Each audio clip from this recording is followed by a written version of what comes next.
नमस्कार, आप सभी का इस डिजिटल प्लेटफॉर्म पर हार्दिक स्वागत है। आज हम बात करेंगे धातु व अधातु के रासायनिक गुणधर्मों के बारे में। कल हम लोगों ने धातु और अधातु के भौतिक गुणधर्म के बारे में हम लोग पढ़ चुके हैं। आज हम लोग धातु और अधातु के कौन कौन से अपने रासायनिक गुणधर्म है, मतलब धातु की अभिक्रिया किसके साथ करने पर किसका निर्माण होता है, अधातु की अभिक्रिया किसके साथ करने पर किसका निर्माण होता है। तो हम लोग धातु और अधातु के रासायनिक गुणधर्म के बारे में अध्ययन करेंगे। तो अपना टॉपिक क्या रहेगा? अपना टॉपिक है धातुओं के रासायनिक गुणधर्म। तो सबसे पहले हम लोग धातुओं के रासायनिक गुणधर्म देखते हैं। धातु के कौन कौन से रासायनिक गुणधर्म है, धातुओं की अभिक्रिया भाई किसके साथ करने पर किसका निर्माण होता है, उनके बारे में बात करेंगे। उसमें अपना पहला टॉपिक है, पहला टॉपिक क्या दे रखा है, धातु का वायु में दहन करने पर क्या होता है। दहन का मतलब होता है जलना, हमेशा ध्यान रखना। कोई भी वस्तु यदि जलती है प्रकृति में, वो आपकी ऑक्सीजन की उपस्थिति में जलती है। किसकी उपस्थिति में जलती है? ऑक्सीजन की उपस्थिति में जलती है।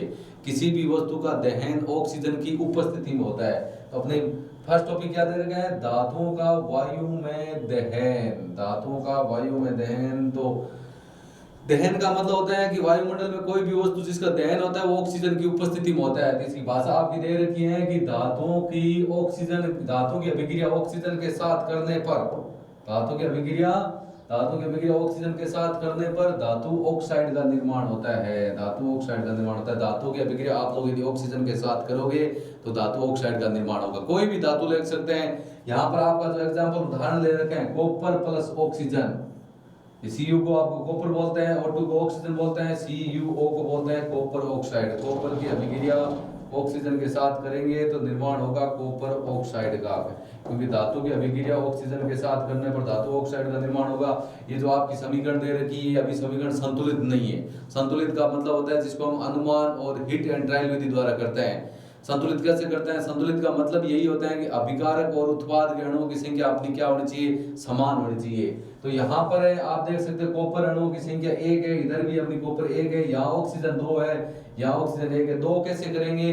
तो सबसे पहले इसको संतुलित कर लेते हैं। देखो Cu प्लस O2, आगे दे रखा है CuO। 2 करने के लिए इसको 2 से गुणा करना पड़ेगा। 2 से गुणा करते हैं तो कॉपर भी यहाँ पर 2 हो गए, तो यहाँ पर भी हम कॉपर को 2 कर देते हैं। तो नीचे वाली आपकी जो समीकरण है ये आपकी संतुलित रासायनिक समीकरण है।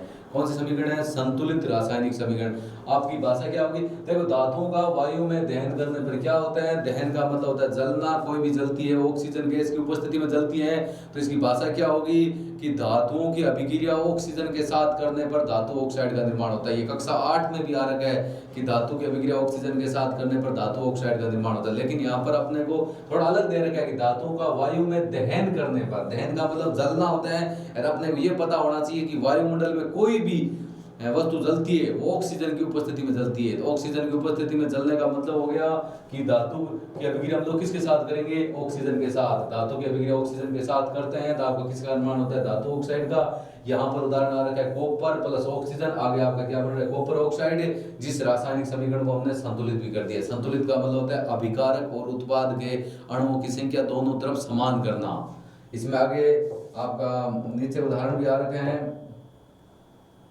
नीचे उदाहरण और आ रखा है। देखो, एक अगला उदाहरण आज क्या रखे? Aluminium plus oxygen. आगे बढ़ा एल्यूमिनियम ऑक्साइड। ये सूत्र है वो आपका है एल्यूमिनियम ऑक्साइड का। एल्यूमिनियम ऑक्साइड, एल्यूमिनियम ऑक्साइड, ये हो गया आपका एल्यूमिनियम ऑक्साइड। धातु की अभिक्रिया ऑक्सीजन के साथ करने पर धातु ऑक्साइड का निर्माण होता है, जिसकी भाषा लिखेंगे एल्यूमिनियम की अभिक्रिया ऑक्सीजन के साथ करने पर एल्यूमिनियम ऑक्साइड का निर्माण होता है। इसमें आप देख सकते हो ये समीकरण आपकी संतुलित नहीं है। संतुलित हम लोग कर देते हैं। कैसे होगी? ये आपका एल्यूमिनियम ले लिया, यहाँ पर ऑक्सीजन ले लिया, और यहाँ पर Al2O3 दिया है। इसमें आप देख सकते हो यहाँ एल्यूमिनियम अणु की संख्या 2 है, तो इधर भी इसको कितने से गुणा कर देते हैं? 2 से। अब यहाँ पर देखते हैं आपके ऑक्सीजन, यहाँ तो ऑक्सीजन दे रखे हैं आपके कितने? 3, और यहाँ ऑक्सीजन कितने दे रखे हैं? अपने ऑक्सीजन दे रखे हैं 2। तो पहले ऑक्सीजन को अपने बराबर करना पड़ेगा। मतलब आप यदि इसको 3 से गुणा करते हो, 3 से गुणा करोगे 6 ऑक्सीजन हो गए। यहाँ पर इसको 2 से गुणा करने पर ऑक्सीजन आपको 6 हो गए, एल्यूमिनियम 4 हो गए। तो 4 करने के लिए इसको आप 2 की जगह कितने से गुणा कर दो? 4 से। अब ये जो आपके समीकरण है ये आपके संतुलित रासायनिक समीकरण है। इसको आप अभिकारक और उत्पाद के अणुओं की संख्या देख सकते हो दोनों तरफ समान। यहाँ आपके एल्यूमिनियम परमाणु संख्या 4 है, यहाँ पर भी 4 है, यहाँ ऑक्सीजन आपका 6 है, यहाँ पर 2 को 3 से गुणा करने पर आपका क्या हो गया? 6। इसे दो गुणा का मतलब होता है इसमें एल्यूमिनियम के गुणा में भी है 2 और ऑक्सीजन के गुणा में भी है। हम लोग सीधा लिखे ना, संतुलित नहीं करें तो भी आपका कोई गलत नहीं करेगा। एल्यूमिनियम की अभिक्रिया ऑक्सीजन के साथ करने पर एल्यूमिनियम ऑक्साइड का फॉर्मूला होता है Al2O3, एल्यूमिनियम ऑक्साइड का निर्माण होता है। ये मैं पहले भी बता चुका हूँ कि जो धातु ऑक्साइड होते हैं उनकी प्रकृति आपकी कौन सी होती है, उनकी प्रकृति होती है क्षारीय। धातु ऑक्साइड की प्रकृति क्षारीय होती है, अधातु ऑक्साइड की प्रकृति अम्लीय होती है। ये बात पहले हम लोग कर चुके हैं। आगे देखते हैं।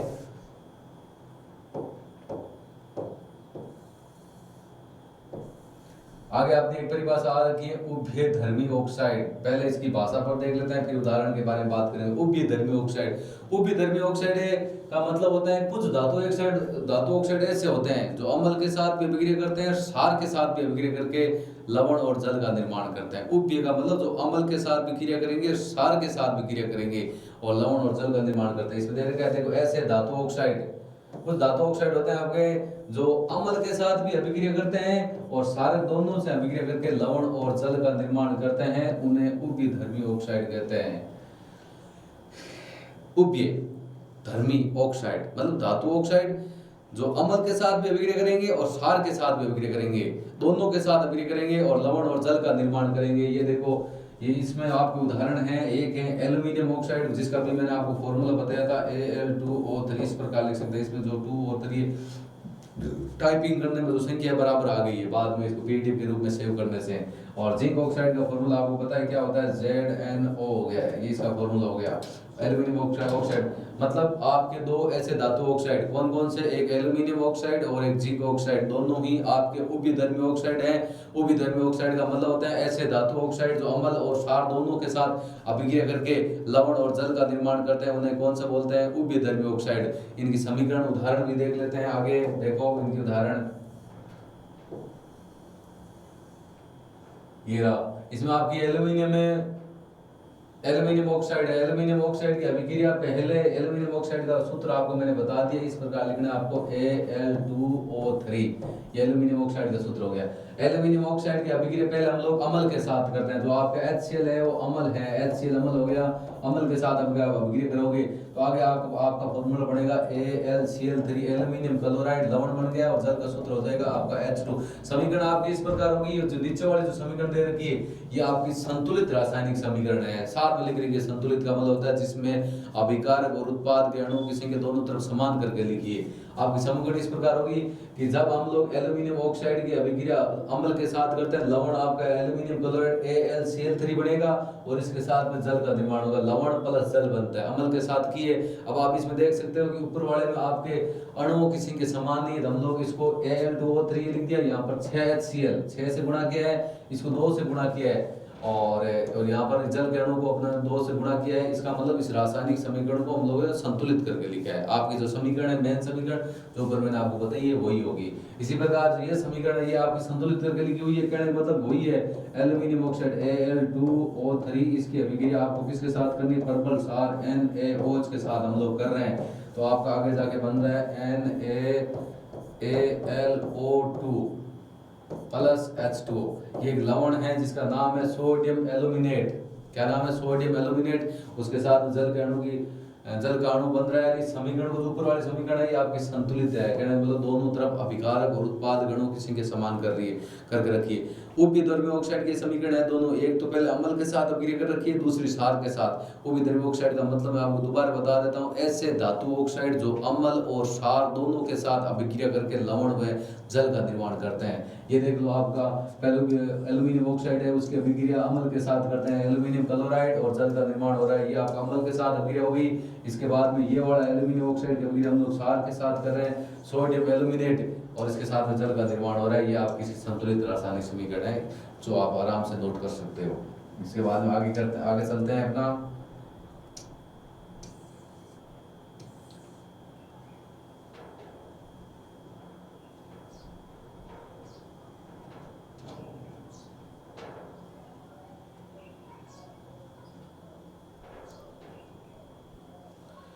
इसमें दो धातुओं की विशेषता बता रखी है। कौन कौन सी दो धातु देखिए, जो एक चांदी आपकी धातु दे रखी है, एक तो चांदी है, दूसरी आपकी सोना है। चांदी और सोना होती है वो अत्यधिक दाब पर भी ऑक्सीजन के साथ अभिक्रिया नहीं करती। मतलब वो ऑक्सीजन के साथ, मतलब धातु की अभिक्रिया ऑक्सीजन के साथ करने पर हम लोग कहते हैं धातु ऑक्साइड का निर्माण होता है। लेकिन दो ऐसी धातुएं हैं, सोना और चांदी, जो अत्यधिक ताप पर भी ऑक्सीजन के साथ अभिक्रिया नहीं करती। ऑक्सीजन के साथ अभिक्रिया नहीं करती, इसीलिए उनके ऊपर जंग नहीं लगता है। सोने के ऊपर आप देखते हो जंग नहीं लगता है, उनको आभूषण बनाने के लिए काम लेते हैं। चांदी पर तो वैसे नमी के कारण जंग लगता है, उसके ऊपर काले रंग की परत चढ़ती है, लेकिन आसानी से अत्यधिक ताप पर भी ऑक्सीजन के साथ वो अपनी अभिक्रिया नहीं करते। यहाँ ऑक्सीजन की बात हो रही है, ऑक्सीजन के साथ ना तो चांदी करती और ना ही आपकी सोना, दोनों ही की चाहे कितना ही ताप हो उसके ऊपर आपको यदि पूछ पहले ऐसी कौन सी दो धातु हैं जो अत्यधिक ताप पर भी ऑक्सीजन के साथ अभिक्रिया नहीं करती, वहां पर आपका नाम लिखेंगे Ag और Au।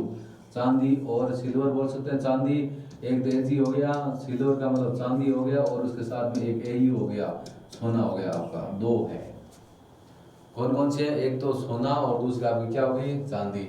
उसके बाद में अगला दे रखे हैं आपका कि सोडियम धातु को केरोसिन के तेल में डुबाकर क्यों रखा जाता है। इस प्रश्न के बारे में हम लोगों को पता भी है कि सोडियम धातु होती है, सोडियम धातु को केरोसिन के तेल में डुबाकर क्यों रखा जाता है, ये आपका क्वेश्चन है। क्वेश्चन क्या दे रखे हैं कि आपका जो सोडियम धातु होती है, सोडियम में जिसका परमाणु क्रमांक कितना होता है? 11 होता है। उसका प्रतीक अपना क्या होता है? Na होता है।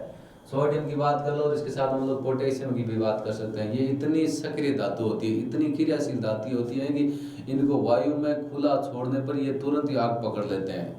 और आग क्यों पकड़ लेते हैं आपको पता है कि क्योंकि ये अत्यधिक अभिक्रियाशील धातु है। वायुमंडल में वायु हो या जल हो, उनके साथ में आसानी से क्रिया कर लेती हैं और आग पकड़ लेते हैं। इसीलिए हम लोग क्या करते हैं, इसको केरोसिन के तेल में डुबा कर रखते हैं, क्योंकि आपको पता है सबसे पहले सोडियम ऑक्सीजन के साथ क्रिया करेगा, सोडियम ऑक्साइड बनेगा, और उसके अभिक्रिया जल के साथ करते हैं सोडियम हाइड्रोक्साइड बनेगा। इसकी भाषा क्या लिखनी है आपको? देखो, सोडियम में सक्रिय धातु, सक्रिय का मतलब अभिक्रियाशील धातु बोल सकते हैं, क्रियाशील धातु बोल सकते हैं। सोडियम में क्रियाशील या अभिक्रियाशील धातु है जो वायु में उपस्थित ऑक्सीजन से क्रिया करके आग पकड़ लेती है। वायुमंडल में जो आपकी ऑक्सीजन होती है, क्योंकि जितनी भी गैसें हैं लगभग ऑक्सीजन के साथ क्रिया करती है, धातु ऑक्सीजन के साथ क्रिया करके धातु ऑक्साइड का निर्माण करती है। और सोडियम में ऑक्साइड बनाती है, क्योंकि धातु ऑक्सीजन के साथ क्रिया करके धातु ऑक्साइड बनेगी, सोडियम है तो ऑक्सीजन के साथ क्रिया करके सोडियम ऑक्साइड बनेगी।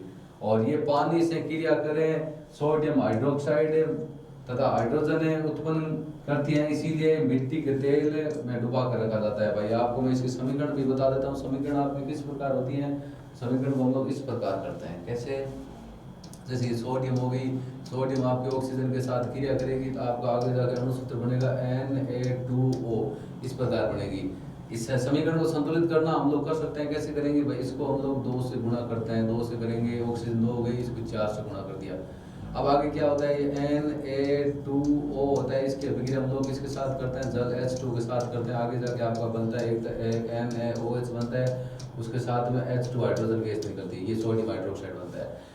जो सोडियम धातु होती है वो वायु में उपस्थित ऑक्सीजन के साथ आसानी से क्रिया करके आग पकड़ लेती हैं। क्यों पकड़ लेती हैं? क्योंकि वो सोडियम ऑक्साइड बनाती हैं, जो पानी से क्रिया करके सोडियम हाइड्रोक्साइड और उसके साथ में हाइड्रोजन गैस निकलती है। इसीलिए उसे मिट्टी का तेल या केरोसिन में डुबाकर रखा जाता है। इसके समीकरण भी आगे हम लोग देख लेते हैं एक बार और। चलो आगे चलते हैं। एनोडीकरण है, इसकी एक छोटी सी परिभाषा है। एनोडीकरण की बात करें तो एनोडीकरण है संक्षारण की धातुओं को, जो आपकी एल्यूमिनियम धातु होती है, एल्यूमिनियम धातु को संक्षारण से बचाने की एक प्रक्रिया होती है। एल्यूमिनियम में मतलब धातु ऑक्साइड की मोटी परत को बोलते हैं। क्या दे रखा है? देखो, एल्यूमिनियम पर मोटी ऑक्साइड की परत बनाने की प्रक्रिया को क्या कहते हैं? अपना एनोडीकरण कहते हैं। एल्यूमिनियम पर मोटी ऑक्साइड की परत बनाने की प्रक्रिया को क्या कहते हैं? अपना एनोडीकरण। एल्यूमिनियम धातु पर मोटी ऑक्साइड की परत बनाने की प्रक्रिया को एनोडीकरण कहते हैं। इसमें दे रखा है एल्यूमिनियम ऑक्साइड की परत होती है वो इसे संक्षारण से बचाती है, उस धातु को जंग से बचाती है। आपको नॉर्मल भाषा लिखनी है। भाषा क्या लिखेंगे? एल्यूमिनियम पर मोटी जो धातु ऑक्साइड की परत बनाने की जो प्रक्रिया है उसे एनोडीकरण कहते हैं। और इसमें जो आपके एल्यूमिनियम ऑक्साइड की जो परत होती है वो उसे संक्षारण मतलब जंग से बचाती है। मतलब एल्यूमिनियम धातु को जंग से बचाने की प्रक्रिया है एनोडीकरण, एक रासायनिक प्रक्रिया है। आप क्या क्या आप जानते हैं उसके अंदर दे रखी थी, तो मैंने आपको इसके अंदर लिख दिया। अगला है आपका धातुएं जब जल के साथ अभिक्रिया करती है तो क्या होता है। अभी हम लोगों ने बात की थी कि धातु की अभिक्रिया पहले ऑक्सीजन के साथ करते हैं, धातु ऑक्साइड का निर्माण होता है। धातु ऑक्साइड की अभिक्रिया हम लोग जल के साथ करते हैं तो धातु हाइड्रोक्साइड का निर्माण होता है। इसमें आपको वही बताना है सबसे पहले कि यदि आपकी धातुएं पहले जल के साथ अभिक्रिया करेगी तो धातु ऑक्साइड बनेगा, धातु ऑक्साइड की अभिक्रिया पुनः जल के साथ करेंगे तो धातु हाइड्रोक्साइड का निर्माण होगा। इसकी भाषा क्या होगी, धातु की अभिक्रिया जल के साथ करने पर धातु ऑक्साइड है और उसके साथ हाइड्रोजन गैस का निर्माण होगा। पुनः आपको धातु ऑक्साइड की अभिक्रिया जल के साथ और करनी पड़ेगी, फिर आपका धातु हाइड्रोक्साइड बनेगा। तो इसका आपकी भाषा दे रखी है, देखो धातु की अभिक्रिया जल के साथ करने पर धातु ऑक्साइड व धातु ऑक्साइड में हाइड्रोजन गैस का निर्माण होता है। एक तो आपका धातु ऑक्साइड बनेगा, और उसके साथ में कौन सी गैस निकलेगी, हाइड्रोजन H2 गैस निकलेगी। आगे वापस क्या करना है, तथा पुनः धातु ऑक्साइड की अभिक्रिया जल के साथ करने पर धातु हाइड्रोक्साइड का निर्माण होता है। जैसे हम लोग मान लो कि सोडियम की अभिक्रिया पहले जल के साथ करते हैं तो सोडियम ऑक्साइड बनेगा और उसके साथ हाइड्रोजन गैस बनेगी। फिर वापस सोडियम ऑक्साइड की अभिक्रिया पुनः जल के साथ करेंगे तो सोडियम हाइड्रोक्साइड व जल हाइड्रोजन गैस का निर्माण होगा। वही उदाहरण हम लोग करते हैं। देखो आगे भाषा आप लोगों ने देख ली, धातु की अभिक्रिया जल के साथ करने पर पहले धातु ऑक्साइड बनता है, फिर धातु हाइड्रोक्साइड बनता है। देखो आगे,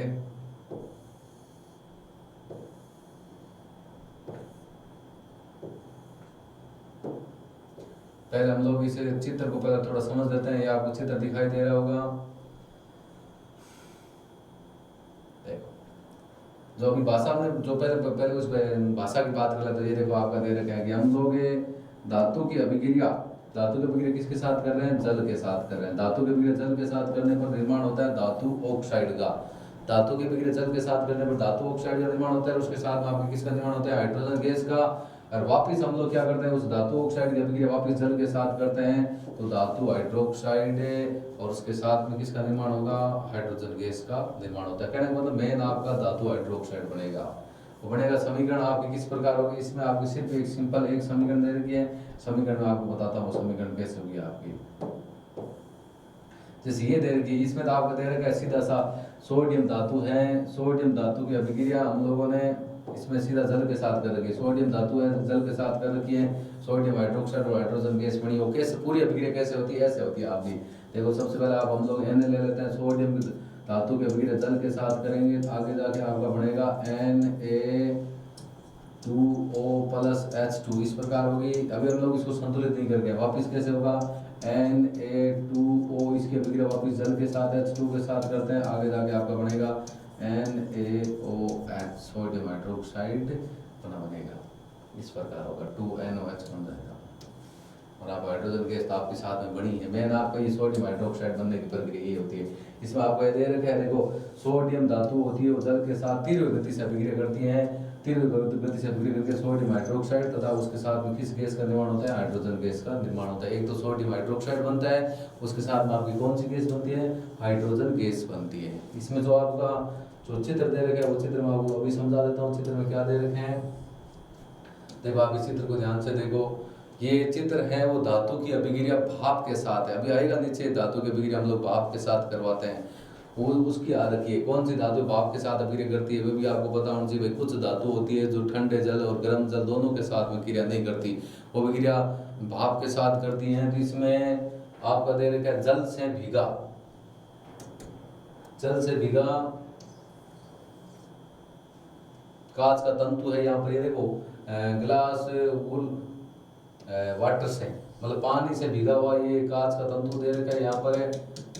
और ये यहाँ पर अपना कोई धातु का सैंपल रखा है, कौन जो जिस धातु की हम बात कर रहे हैं उस धातु की अभिक्रिया के लिए अपने दे रखा है धातु मेटल सैंपल ले रखा है। अपना धातु का कोई छोटा नमूना ले रखा है, कोई भी हो सकता है। जो जिस धातु की हम अभिक्रिया करवा रहे हैं उस धातु की बात कर रहे हैं, उसका हमने ले लिया। यहाँ पर अपना एक स्टैंड हो गया, कोरक का मतलब अभी स्टैंड ले लिया। स्टैंड का मतलब आपने जिसके सारे इन परख नलियों को स्थिर रखते हैं। और कोरक का मतलब होता है ये अपनी लकड़ी का टुकड़ा लगा देते हैं ताकि यहाँ से ना कोई अभिक्रिया होती है वो वायु कुछ बाहर गैस वैसे बाहर नहीं निकलती है। बर्नर का मतलब आप जानते हैं जिसकी जो कांच का जो जल से कांच का तंतु होता है उसको हम बर्नर से हम लोग क्या करते हैं, उसको गर्म करते हैं। उसको गर्म करेंगे तो ये आपका बिगड़ा, ये निकास नली यहाँ से, इसमें से निकास नली निकाल कर यहाँ से निकाल रखी है। इसके अंदर आपका ये देखो पूरा पानी भरा, पानी के ऊपर जो आपकी जो यहाँ गैस निकल रही है ना, आपको कैसे पता चलेगा ये कौन सी गैस है? यहाँ पे हाइड्रोजन गैस निकलेगी, यहाँ पर आपका पानी हो जाएगा।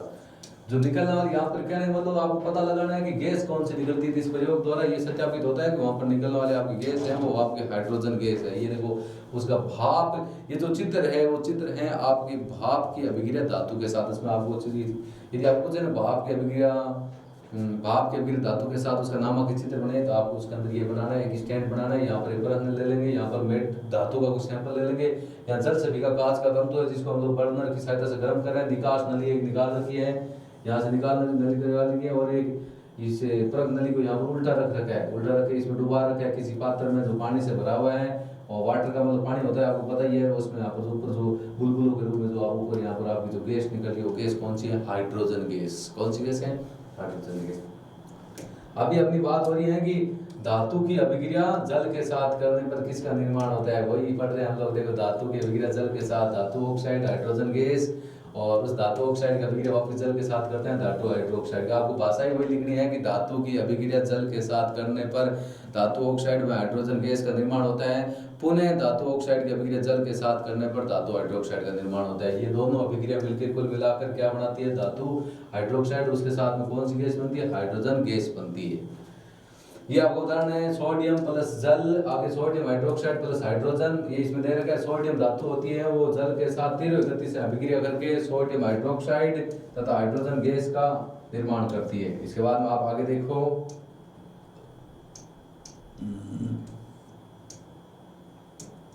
आगे चलो, आगे इसकी बात कर लेते हैं पहले एक बार कैल्शियम की। ये लो, ये आपका यहाँ दे रखा है वो कैल्शियम दे रखा है। कैल्शियम का पहले पढ़ लेते हैं, बाद में नीचे मैग्नीशियम के बारे में पढ़ेंगे। कैल्शियम की बात करते हैं। कैल्शियम का इसका परमाणु क्रमांक आपका 20 होता है। कैल्शियम की अभिक्रिया हम लोग जल के साथ करते हैं। जल का सूत्र आपका H2 इस प्रकार लिख सकते हैं। उसके साथ करेंगे आगे आपका कैल्शियम हाइड्रोक्साइड बनेगा, और उसके साथ में कौन सी गैस निकलेगी? Hydrogen gas. क्योंकि मैंने आपको अभी बताया था आपको कि पहले धातु की अभिक्रिया ऑक्सीजन के साथ, धातु की अभिक्रिया जल के साथ करेंगे, धातु ऑक्साइड बनेगा, और धातु ऑक्साइड की अभिक्रिया पुनः वापस से जल के साथ करेंगे, धातु हाइड्रोक्साइड बनेगा। ये अभिक्रिया आपकी 2 चरणों में संपन्न होगी। 2 चरण कैसे बना सकते हैं? जैसे देखो, ये आपकी कैल्शियम होगी, उसकी अभिक्रिया हम लोग पहले जल के साथ H2 के साथ करेंगे, आगे जाके आपको बनेगा CaO, कैल्शियम ऑक्साइड है, और यहाँ गैस निकल जाएगी हाइड्रोजन गैस। कैल्शियम ऑक्साइड की अभिक्रिया हम लोग पुनः वापस जल के साथ करेंगे, आगे जाके आपका बनेगा CaOH2 कैल्शियम हाइड्रोक्साइड बनेगा। क्योंकि ये आपका ये जो हम लोगों ने संयोजन अभिक्रिया पहले पार्ट में अभिक्रिया की भी थी कि बिना बुझे चूने की अभिक्रिया जल के साथ करने पर बुझे हुए चूने, इसको बुझा हुआ चूना भी बोलते हैं कैल्शियम हाइड्रोक्साइड। कैल्शियम की अभिक्रिया जल के साथ करने पर कैल्शियम ऑक्साइड का निर्माण होगा। कैल्शियम ऑक्साइड की अभिक्रिया पुनः वापस जल के साथ करते हैं, कैल्शियम हाइड्रोक्साइड का निर्माण होता है। इस अभिक्रिया को 2 चरणों में भी लिख सकते हैं, और आपका एक चरण में सीधा लिख सकते हैं। कैल्शियम प्लस जल, आगे कैल्शियम हाइड्रोक्साइड CaOH2, और उसके साथ में आपकी हाइड्रोजन गैस कौन सी है? जो ऊपर आपकी हाइड्रोजन गैस बन रही है, क्योंकि ये तो उत्पाद के रूप में उत्पाद है, वो उत्पाद ही है। पास क्या रखिए, कैल्शियम के अभिक्रिया जल के साथ करने पर कैल्शियम हाइड्रोक्साइड में हाइड्रोजन गैस का निर्माण होता है। वो सेम ही है। सोडियम की अभिक्रिया जल के साथ करने पर सोडियम हाइड्रोक्साइड में हाइड्रोजन गैस का निर्माण होता है। दोनों में सेम ही है। उसी प्रकार अगला अपना मैग्नीशियम है, तो मैग्नीशियम के बारे में देख लेते हैं।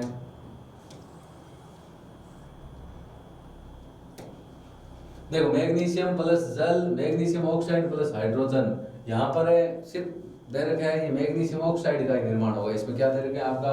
मैग्नीशियम भाप या गर्म पानी के साथ ये बिक्री करता है। इसका मतलब ये हुआ मैग्नीशियम जो धातु होती है वो आपकी, वो धातु का नमूना ले रखा था, वहां पर हम लोग मैग्नीशियम धातु का नमूना ले सकते हैं, जो भी हमने चित्र के बारे में बात की थी।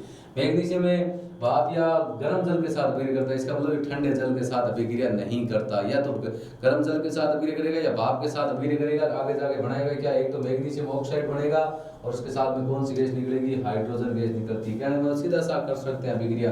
ये आप देखो, मैग्नीशियम हो गई Mg, मैग्नीशियम की अभिक्रिया जल के साथ करने पर कौन से गर्म जल के साथ या भाप के साथ करने पर इसका निर्माण होगा? एक तो मैग्नीशियम ऑक्साइड का, और उसके साथ में कौन सी गैस निकलेगी? Hydrogen gas. इसी अभिक्रिया को आगे संपन्न करते हैं। भाई वो ऊन अभिक्रिया की तरह करते हैं Mg plus H MgO plus H2O, तो आगे आपके बनेगी MgOH2 बनता है मैग्नीशियम हाइड्रोक्साइड का। लेकिन ये अभिक्रिया इतनी संपन्न होती है, मैग्नीशियम की अभिक्रिया गर्म जल के साथ या भाप के साथ करने पर मैग्नीशियम ऑक्साइड में हाइड्रोजन गैस का निर्माण होता है। आगे चलते हैं अपना,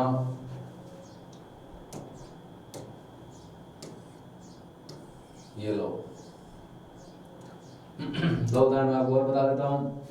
जो एल्यूमिनियम ऑक्साइड और आयरन ऑक्साइड होते हैं वो सिर्फ भाप के साथ अभिक्रिया करते हैं, ना तो ये ठंडे जल के साथ अभिक्रिया करते हैं, ना ये गर्म जल के साथ अभिक्रिया करते हैं। देखो क्योंकि लोहे पर जंग लगता है, वो अपना भाप नमी आर्द्रता के कारण लगता है। देखो एल्यूमिनियम तथा लोहा जैसे धातु न तो ठंडे जल के साथ और न ही गर्म जल के साथ अभिक्रिया करते, परंतु भाप के साथ अभिक्रिया करके ये धातु ऑक्साइड तथा हाइड्रोजन गैस प्रदान करता है। मतलब एल्यूमिनियम और लोहा दोनों ही आपके भाप के साथ, ना तो ये ठंडे जल के साथ अभिक्रिया करते हैं और ना ये गर्म जल के साथ अभिक्रिया करते हैं, ये आपके अभिक्रिया करते हैं सिर्फ भाप के साथ। मतलब आपकी यहाँ पर हम लोग H2 होता है वो गैस अवस्था में होगा, जी गैस अवस्था में होगा, उसके साथ अभिक्रिया करेंगे और अपना एल्यूमिनियम ऑक्साइड और आयरन ऑक्साइड का निर्माण करेंगे। उसके साथ में कौन सी गैस निकलेगी? हाइड्रोजन गैस निकलेगी।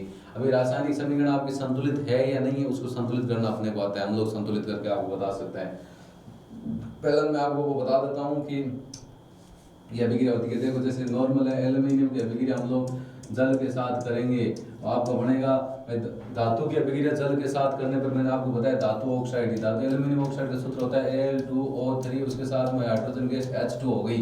अब इसको संतुलित करना है। यहाँ पर आपके एल्यूमिनियम कितने हैं? 2 हैं, इधर कितना है? 1, तो इसको अपना कितने से गुणा कर दो? 2 से। अब यहाँ पर हाइड्रोजन 2, इधर भी हाइड्रोजन 2 है, यहाँ ऑक्सीजन आपकी कितनी है? 3 है, तो कम से कम आपको ये 3 करनी पड़ेगी। 3 करेगा हाइड्रोजन 6 हो गई, 6 हो गई, तो इसको कितने से गुणा करना पड़ेगा? ये लो 3 से गुणा कर दो, ये आपकी रासायनिक समीकरण अब क्या हो गई? संतुलित हो गई। इसी प्रकार आयरन की अभिक्रिया हम लोग जल के साथ करते हैं या भाप के साथ करते हैं, आगे जाके आपको बनेगा iron oxide Fe2O3 plus H2। इसी को संतुलित किस प्रकार करते हैं? संतुलित कर देते हैं। Fe यहाँ 2 है, इसको 2 से गुणा कर दिया, और यहाँ ऑक्सीजन 3 है, इसको 3 से गुणा कर दिया, और इसको भी 3 से। ये आपकी समीकरण आप देख सकते हो संतुलित है। एल्यूमिनियम और लोहा दोनों ही ना तो गर्म जल के साथ अभिक्रिया करते हैं और ना ही ठंडे जल के साथ अभिक्रिया करते हैं, ये दोनों ही भाप के साथ अभिक्रिया करके धातु ऑक्साइड, एल्यूमिनियम है तो एल्यूमिनियम ऑक्साइड का निर्माण होगा, लोहा है तो आयरन ऑक्साइड का निर्माण होगा, और इसके साथ में कौन सी गैस का निर्माण होगा? हाइड्रोजन गैस का निर्माण होता है। इसके बाद आगे देखते हैं।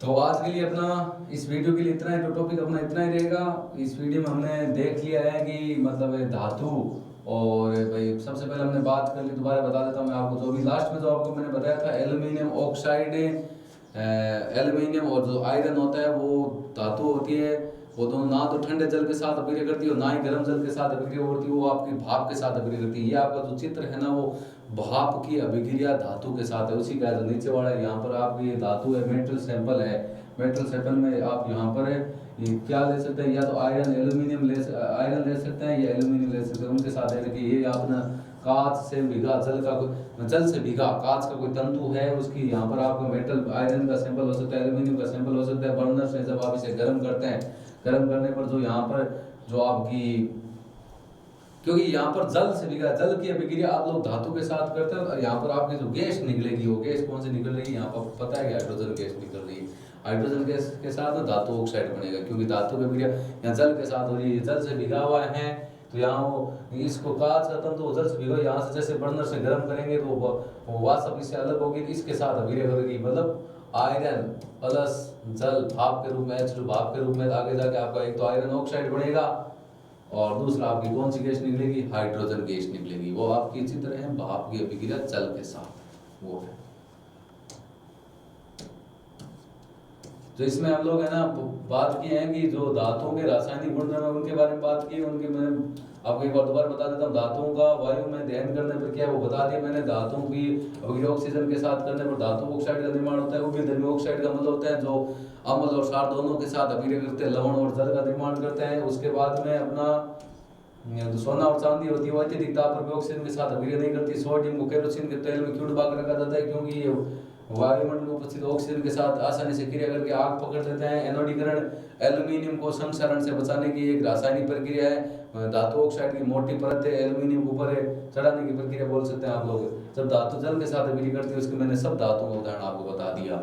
अब ये वीडियो आपको कैसा लगा? यदि अच्छा लगा तो अपने दोस्तों के साथ शेयर कीजिए और हमारे इस वीडियो को लाइक कीजिए और चैनल को सब्सक्राइब कीजिए। Thank you. जय हिंद, जय भारत।